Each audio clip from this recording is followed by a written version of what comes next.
you can dodge a lot of personal grief if you know how to control your money.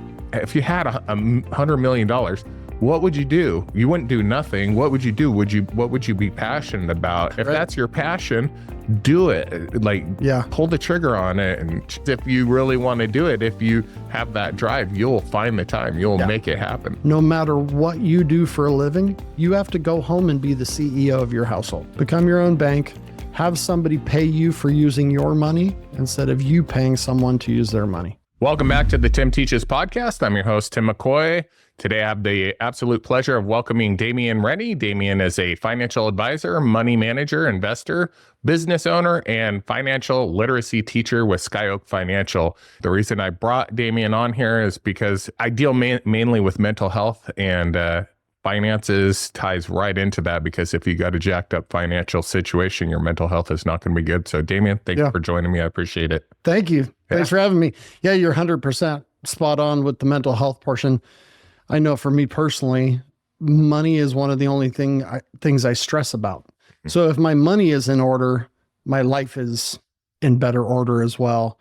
And then one of the statistics I think about all the time is number one cause for divorce is financial problems, lack of communication. One person is doing all the bills and one person has no connection to it. And those are rubbing together and creating friction and not allowing couples to kind of live their full potential. Yeah, I know that in a past life for me, finances were a huge issue because there was no communication. The one partner had their finances pretty much in order. I was a complete disaster when it came to finances. I didn't know what I was doing, the way I was raised. God bless my parents. I love them, but they never really taught me anything about finances. My first struggle, besides spending every dime I ever made as a kid, 18 years old, I went and bought my first car on my own, financed it myself, and was given a 29.99% interest rate. Will actually make you pay double. That $10,000 car just became a $20,000 car. Yes, it did. Yeah. And I had no idea what I was doing. I didn't even know if that was a good or a bad interest rate. I went into it and quickly realized after a few months of making payments when the balance didn't decrease at all that I had made a bad choice. Yeah. Unfortunately, those deals are still out there. Even in Southern Oregon, that same dealership is still in business and still providing those interest rates to people who don't have the financial literacy to understand what they're getting themselves into are just wreaking havoc on their lives and everybody around them's lives. Totally. And none of us are taught this stuff. No matter what line of work we go into, we still have to be the CEOs of our household. And so I'm pretty excited to be working with the local education district. Actually, 3 counties are all in this together, over 13 school districts, a ton of high schools, and they're now all required to teach half a year of financial literacy classes. So I've been doing this for 7 years. I've been in the classroom teaching, and so I'm pretty excited that I get to kind of show them what I'm doing, what's working, what's not working, and then start teaching these kids, give them the skills to be the CEO of their household. You can dodge a lot of personal grief if you know how to control your money. Yeah, absolutely. So many people are losing their money just to overdraft fees and bad credit. Like I said, I mean, they're paying the highest interest rate, which takes even more money away from them. I was not taught this, but how did you get into the financial world? And you've obviously been quite successful locally here with it. And what's your backstory on the financials? Yeah. So I was always a math guy. I was always good with numbers. I was good with creating income. Then the recession hit in 2009 and there wasn't money to go out and be made for a lot of people. I got financially whooped. I bought a house at the peak of the market in 2007. I had a kid in 2008 and then the recession hit in 2009. So I got financially whooped during that time. So I ran up credit cards, paying high interest, and got to a point where I just couldn't really dig out. I had a brother who does bankruptcy law, and so I filed for bankruptcy and completed that, which is something that I would not wish on my biggest enemy. It's a horrible process that haunts you. And so I got to a point where I was ready to do a new career. I had been in the casino industry in my 20s and I was ready to make a move into something else. I went back to school and I wanted to learn more about finance. I wanted to never be in that situation again. And I wanted to build a small little empire for myself and for my family. And, fast forward 10 years and I have a booming business, house, rentals, nice things. But at the end of the day, that income creates freedom and choices. So we can choose to go on a vacation. If something breaks, we can pay for it.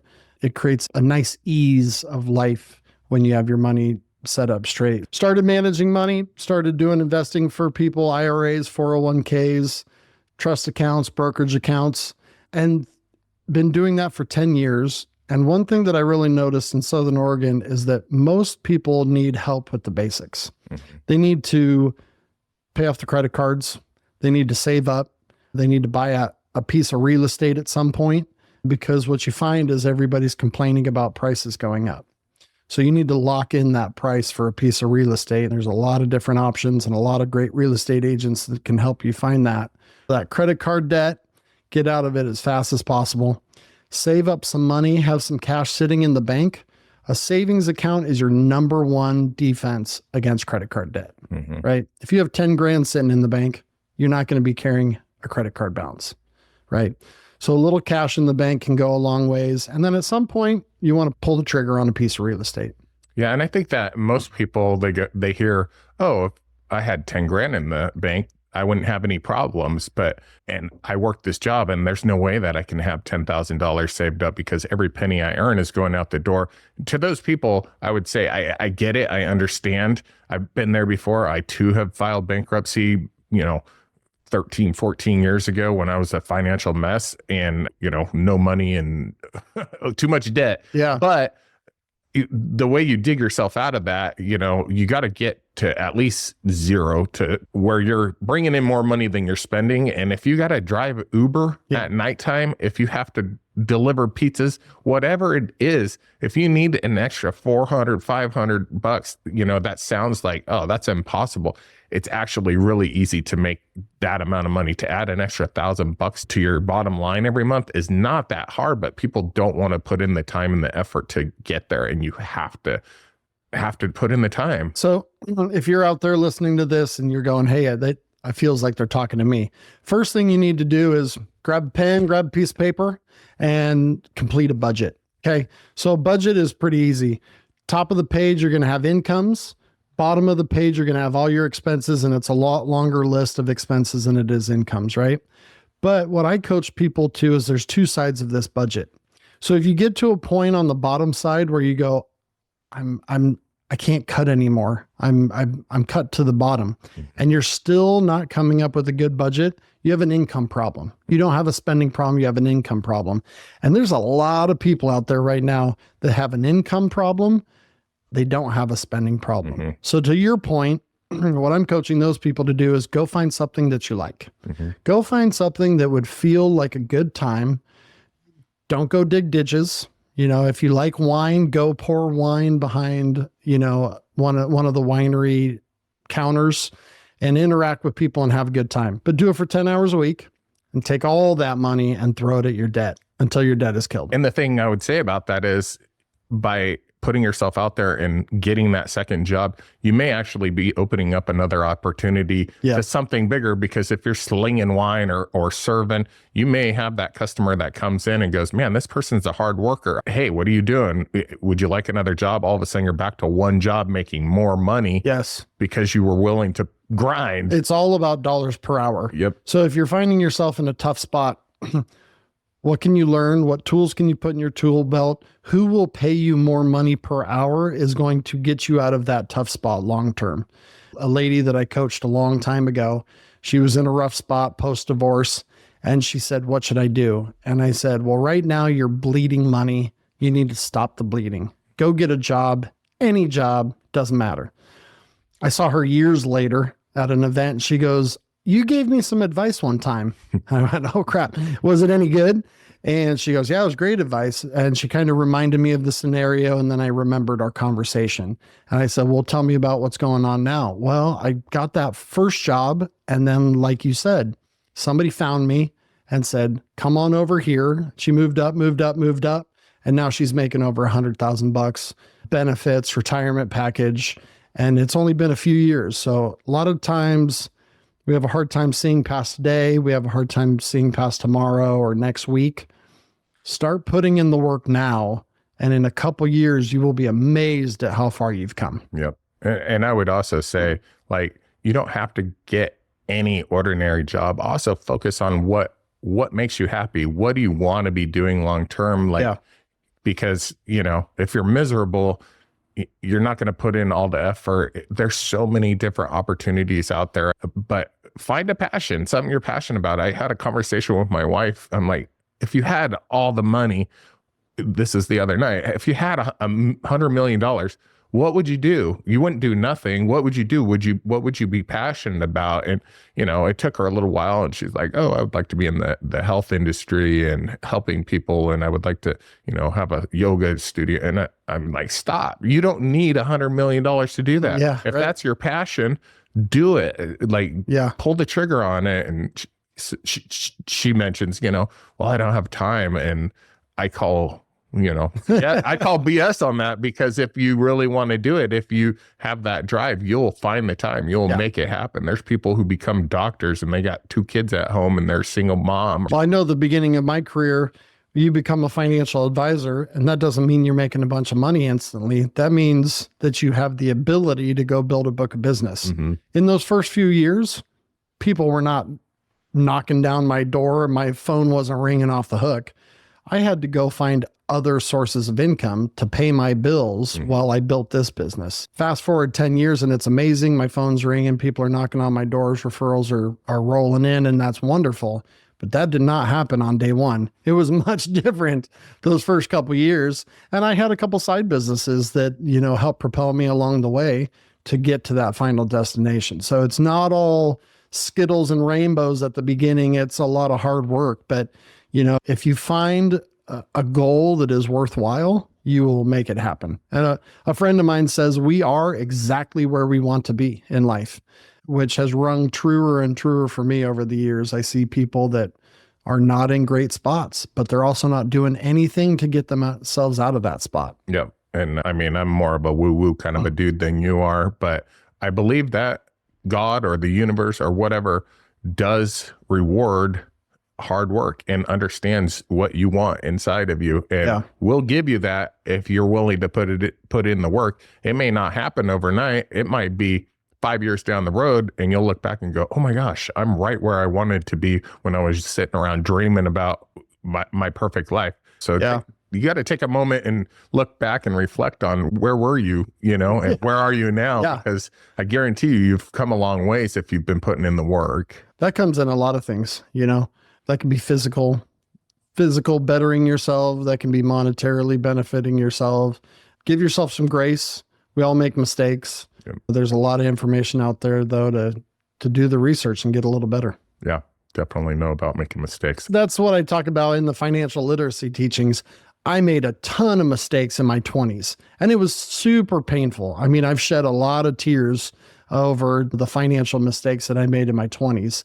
If we can go back into high schools and teach these kids some of the mistakes that a lot of people are making, we can save a lot of tear shed and a lot of unnecessary struggle. Yeah, 100%. And you can, if you're a parent and you're listening to this, you can set your kids up for success. Like, you can do it. I remember a friend of mine, when I was like 18 years old, he went and bought this brand new truck, which probably wasn't a smart financial move at that age. But talking to him, he's like, yeah, I went in there and I have an 840 credit score. Yeah. I'm like, how the hell do you have an 840 credit score? My mom made me a cosigner on a credit card when I was young. So now that he's 19 years old, he has this amazing credit score. And he didn't do anything to get that, but you're kind of helping your kids out. And they don't need to learn that hard lesson of having shitty credit. Right. If you can help them. Right. So that's called an authorized user. Yeah. So if you're in the 700s or higher, you should add your kids as an authorized user. So I added my son. Mm-hmm. The credit card company mails you a credit card. I immediately put it in the shredder because he's not going to spend any money. He's just going to piggyback on my credit score. Yep. And then one of the things that people should really know is it's actually not that hard to attain a good credit score if you start. Yep. So one of the things I did when I was 18 was I had a credit card and I paid it off every single month. I never carried a balance. And then I went to a local credit union, and I got a first time car buyer deal. So my first car loan was at 7.5%. Wow. Right. So you can survive, right? It's not going to double it at 29.99. And then after I paid off that car, I was up to an 804. Jeez. As a 22-year-old kid, right? Yeah. So when I went to go make that big purchase for the first time of buying a house, the interest rates were pretty reasonable for that time. Mm-hmm. What I have found is after I wrecked my credit, that was summer of 2011. So 13 and a half years ago, and I have not been able to get back up to that 804 credit score. Yeah. I've been in the high 700s, but I have not gone over the 800 level because it's just so hard to rebuild. So if you're young and you're listening to this, or you're a parent, add them as an authorized user and make sure that they start off perfectly and maintain that perfection with credit, because it's just such a pain in the ass when you don't do it correctly and you got to try to rebuild. Yeah. It takes so long. Oh, it takes forever. I remember like my brother, and this is a long time ago, so they have better systems in place, but we lived over on the coast. And so on a Saturday or whatever, we came over here and we went to the mall and we went to Meyer and Frank and Sears and JCPenney. You want to open a credit card? Dude, he opened up probably 10 cards in one day and just maxed them out. Oh. The guy never recovered from it financially. Yeah. Never. I mean, for the rest of his life, unfortunately, he paid on those cards and they chased him for the rest of his life, and he never could dig himself out of it. And that it led him into alcoholism. I blame some of that, his experience on the mental health side of things. And when you are married and you have a kid and your credit's trash, and you're getting and they're coming after you constantly. Phone doesn't stop ringing. Yeah, there's no way out of it. And I don't know why he didn't ever file bankruptcy. I don't think he could even afford to file bankruptcy. Right. He was so broke. And it was tragic, but it ruined relationships, which in turn caused other problems, and eventually it festers. Yeah. It really festers and it weighs on people, and for the most part. So a couple scary statistics. The average American spends 103% of their income. Oof. That's an unsustainable number, right? You can't spend more than you make and not have it come back and bite you at some point. Mm-hmm. 88% of Americans are living paycheck to paycheck. So when something like COVID hits, all of a sudden we're all begging the government for cash. Yeah. That's never a good spot to be in. Yeah. Then the other scary one is 55% of Americans can't afford an unexpected $500 bill. That's your tires going, Paul. Great. That's something on your car breaking. Yeah. And that could happen at any day. So that's why I coach as many people listen to have a savings account, put 10 grand in it, work that extra job 10 hours a week until you have $10,000 in a savings account, and then reassess things. But that cash in the bank account is going to really protect you from credit card debt and stress. The stress of carrying debt is brutal. Yeah. And, it's not just the people who are poor and living in, trailers or whatever. It's, the people living in the bougie house on the hill as well. Yeah. A lot of those people, I mean, back when I, was younger, I went to some mansion and fixed this guy's phone system for him, and he wrote us a check, and boy, it bounced. Oh, yeah. And then we chased him forever, and it was like $650. I mean, this guy had all the cars in the world and just living this life. Financed. Yep. Yeah. Yeah. That's one thing that I've definitely learned as you get older. Mm-hmm. You look at a nice car, a nice house, or something nice, and you automatically think, wow, good for them. Yeah. But if they have a payment on it, it's not good for them. No. And so there's a really great book out there called Rich Dad, Poor Dad, written by Robert Kiyosaki. I listened to it on tape with my son when he was 14, 15 years old, and he loved it. But it's all about make money, take that, save it, invest it, and then live off of what those investments make you. Then those investments live forever. They never die, right? This is how we create generational wealth. And if you're living off of what the proceeds make, it's indefinite. It never stops. And then you can keep investing, make that portfolio bigger, and that's going to kick out more dividends. But that's the way you really want to live life instead of, hey, just finance it. Just finance it. I'm making good money. Some of the worst financial situations I've seen actually come from doctors. Hey, I've been making this much money per month forever.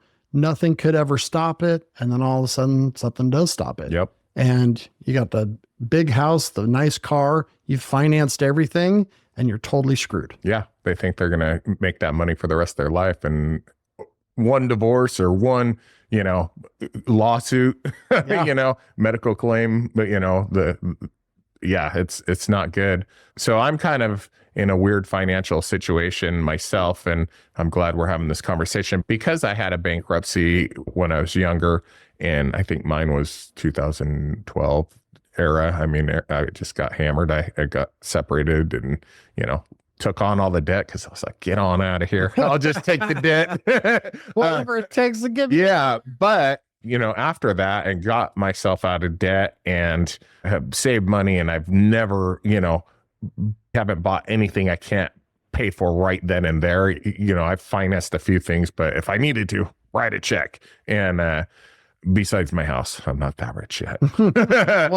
I'm getting there. I'm terrified to take on any debt. I don't want to do it. And I now have tons of equity in my house. And, people tell me, oh, you should take that out and you should invest it. Or how do I don't want you to convince me to invest in certain things, but how do you work with people that have been in my situation that are afraid to take that money and put it in the stock market because they're afraid of losing what they built? Yeah.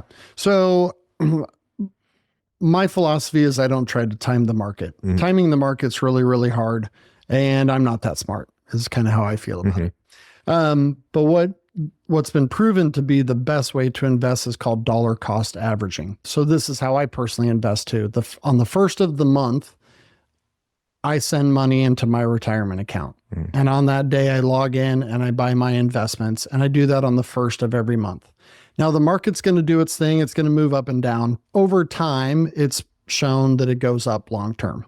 So I'm going to buy in here and here and here and here and here and here and here. And then long term, that's the dollar cost averaging. It's going to average out to be a lower buy-in. Over time, things go up, and that's how you're going to make money. But if you're just throwing in a big chunk at one time and you're helping it to go well, market might go down 10% tomorrow. We never know. It's crazy. But it's been proven long-term to be a really good place to invest your money. The other thing that I've noticed in my career is the people that really have a lot of wealth and have a lot of comfort because of it, they've done so through real estate. So my wife and I, we own our primary, we own an office building, and then we own 2 rental homes. And we're working always. The answer is diversification to your question. Be diversified. You want to own some real estate. You want to have some cash in the bank. You want to have some investments in the market. I own a couple small little side businesses that create income. But the theme is diversification. So if one goes poorly, hopefully the other ones are lifting you up and still doing well. And I would just say to that, good on you, because at one point you said you were bankrupt. So somebody listening to this, it's not that been that long, 12, 13 years. And all of a sudden you went from bankrupt to owning multiple businesses, making good income, owning multiple properties. So maybe somebody is in that bankrupt spot or just about there. It doesn't mean you're going to stay there. You can get your ass out of it. Totally. Yeah. So, my bankruptcy was 13 and a half years ago. I graduated. I went back to school and finished up that business degree and a certificate in applied finance and economics. But that was 2015. So within 10 years, I've built a couple successful businesses and some real estate portfolio. And my wife and I have a net worth of close to $1 million. Yeah. And most of that has happened in the last 5 years. So what happens is it starts off really slow, but it starts to do the snowball effect where it builds faster and faster and faster. Compounding interest starts to take over and things go up in value. Real estate is amazing. It long term, it goes up in value. While, if you have renters, they're paying the mortgage for you. and the asset's going up and the mortgage to the bank is going down, and somebody else is helping you create wealth. And that amount of time, it may sound like a long time, 10 years. Oh my gosh. But dude, it flies by.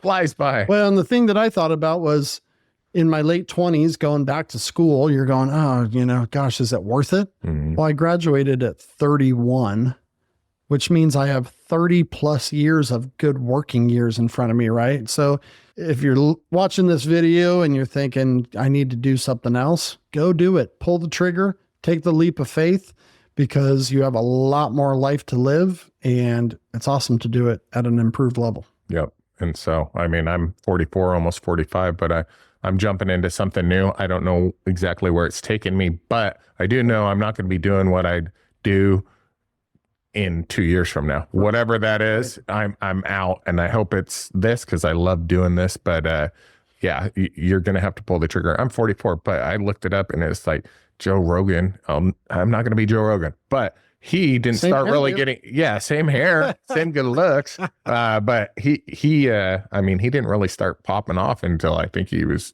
late 40s, early 50s. So, yeah.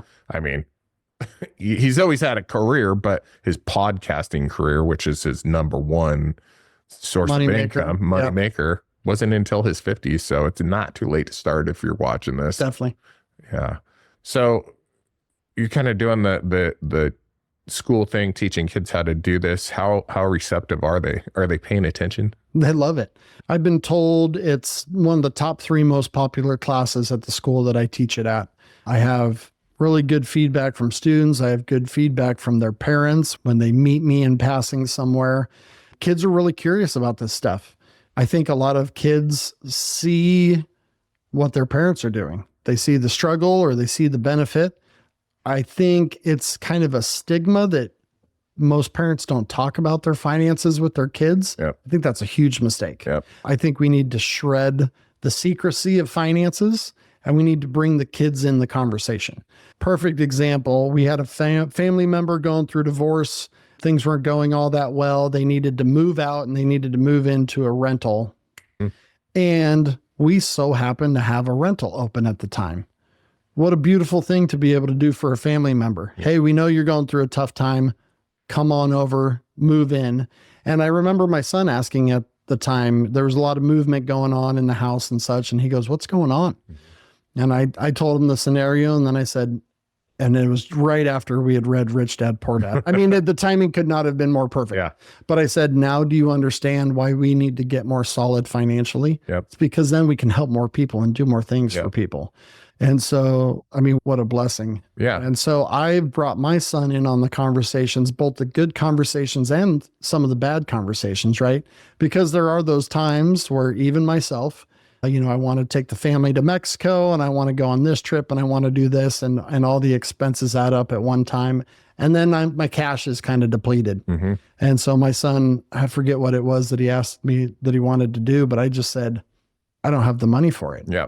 And he kind of looked at me weird, and I said, money ebbs and flows. Yeah. Right. We had a good time in Mexico. We can't afford we can't afford the extras for a while, but then he knows why. Yeah. He knows what, I'm not just saying no. Yep. I'm not being the jerk dad. I'm being fiscally responsible, and I'm bringing him in on the conversation so he knows what things look like. That's totally key. I mean, being raised in my household, all I know about our finances is we didn't have any. That was it. Yeah. We were poor, and I knew we got paid on the first, and my parents would go to Costco, and we knew there was coming a barbecue and a good eating for a couple days, and then it was back to if you asked my dad for $1, it was like, you're probably not going to get it. And it's not because he didn't want to give it to you. It's because he didn't have it. I mean, he was a pastor. He made hardly anything. And you brought up, talking to your kids about finance. I still to this day, and if my parents watch this, I have no idea what their finances look like. Not a clue. And how do I help somebody? The reason I want to be successful is so I can help those people around me. And I'm not saying, Dad, I'm going to send you a check every month, but if I knew you needed it, I'm sure as a family, like we could put that together. Right. And I'm not saying that for my parents. I'm saying that for all parents in general. If your kids are in school and they're going to college and they're doing well and they're successful and responsible. You want to help them out. You want to have that money. But for me, it's like, I don't have a clue what's going on with their situation. They're getting older. They're getting ready to retire. My dad's already retired. My mom would love to retire at some point. And it's like, I don't know what their situation is going to look like. And I really wish I did so that I could help them, because I don't know, Well, what I would say to that is, you can't teach somebody something that you don't know. Yeah. And so most people in our country are not that financially savvy, right? So how are you supposed to learn something from someone if they don't know it either? Yeah. I had a funny moment in a class where a friend of mine, actually, she raised her hand and she said, well, my dad always said X, Y, and Z. And it was basically be scared money, never take the leap, never pull the trigger, never try to fulfill your dreams. She wanted to buy a house for her family. And her dad was telling her all the reasons that was a bad idea. And I said, friend of mine, can I pick on you for a second? Because I know the answer. And she was open to it. I said, how much money does your dad have? Well, he hardly has any. Then why are you listening to advice from somebody who doesn't have it? Yeah. He doesn't know it. Yeah. He doesn't know the answer. Why are you seeking the advice and the approval from a family member who can't walk the walk? Yep. And that doesn't make them a bad person. Not at all. It just means they don't understand finances or understand money or how to manage it. And they probably were never taught themselves, because it's not a conversation that's had very often in the States. And that's why I'm on the crusade that I'm on of teaching high school kids and telling everybody that we should be teaching high school kids. So I'm really excited. The state of Oregon passed a law or a rule in their education system that all graduating seniors have to have half a year of financial literacy classes. Good. So we're finally doing the right thing by our kids, and we're teaching them how to manage the money so that they don't have to learn the hard way like so many of us did. But then we're going to have a generation of people who are educated in this stuff instead of multiple generations of people who are not educated. Yeah, that should be a national program. 100%. It's one of the most important topics, in my opinion, right? And I'm biased, right? I'm a financial guy in the financial world. But again, no matter what you do for a living, you have to go home and be the CEO of your household. Yeah. Right? Or co-CEO. Really, both parents should be doing it together. A lot of times one person takes over and takes lead. Another interesting thing I saw recently, a marriage counselor, he said, the number one common denominator he saw between successful marriages were they sat around and talk about home economics for 90 minutes a week. Wow. So here's, who's driving Sally and Timmy to practice? Who's paying the bills? What's money coming in? What are our priorities short-term? What are our priorities long-term? What do we want for ourselves? What do we want for our family? A thing you said earlier that was interesting about talking to your wife about, if you could do anything for a living, what would it be? Well, there was once a really good retirement commercial on TV that asked that same question. If you could do anything, what would it be? And so all these, I want to paint. I want to go golf all the golf courses in Scotland. I wanted, all these random things.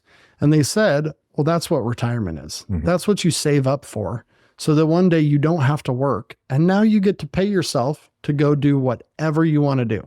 I thought it was a great retirement commercial, because that's what we save up for, so that one day we don't have to work anymore and we can go do whatever we want to do. That's exactly what I'm doing right here. Hey, I mean, this is my retirement plan that I hope pays some bills at some point. Yeah. But man, yeah, finances is, I hammer on mental health and I've had my challenges, and a lot of that has had to do with finances and being strapped for money and not being able to go out and make the money because I'm dealing with all these mental health challenges. But had I not been in the dire situation I was financially that I put myself into, because I didn't understand what I was doing, just taking loan after loan and paying this bill with that bill, just horrible decisions. I stayed up many, many, many years, not nights, years, just thinking, ruminating on those bills that have to be paid and how am I going to handle this? And I'm letting everybody down. And my ex-wife doesn't even know I have all these bills. Yeah. And it was horrible. It was horrific. Well, and a lot of times there's shame. Yeah. There's shame tied to it. How could I get myself in this spot? How could I be so stupid? How could I do these things?